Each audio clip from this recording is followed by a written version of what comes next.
Malvani police की बड़ी कार्रवाई, जिंदा कारतूस और देसी पिस्टल के साथ एक युवक गिरफ्तार। मालवनी मुंबई में 11 जुलाई 2025 को मालवनी पुलिस की एक बड़ी कार्रवाई करते हुए अवैध हथियारों की तस्करी में शामिल एक युवक को गिरफ्तार किया है।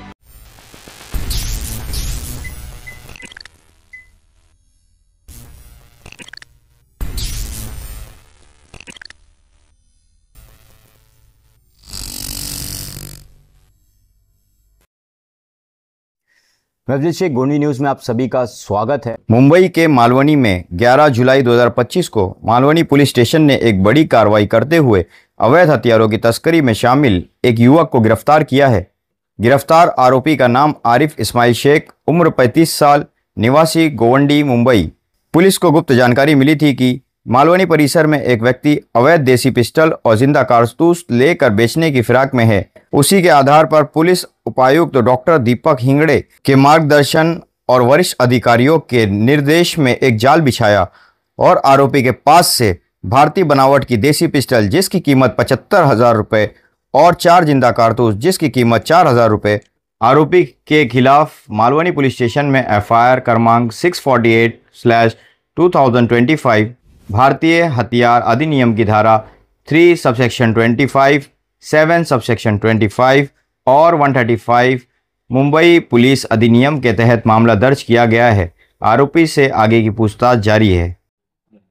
तर मॅम काय सांगाल, आपल्या मालवणी पोलीस ठाणे हद्दीत एक विना परवाना शस्त्र पकडण्यात आलेलं आहे, पूर्ण माहिती त्यावर? दिनांक 11/7/2025 ला आपले जे गुंडा पथक आहे, डॉक्टर दीपक हिंडे आणि त्याचप्रमाणे सर्व्हेलन्स टीम, त्यांना मालवणी पोलीस स्टेशनच्या हद्दीमध्ये एक संशयित इसम, ज्याचं वय वर्ष 32 ते 38च्या दरम्यान आहे आणि तो कमरेला एक वेपन जे पिस्टल असतं ते खोचून फिरतो, या अनुषंगाने आपल्याला गोपनीय बातमी मिळाली होती।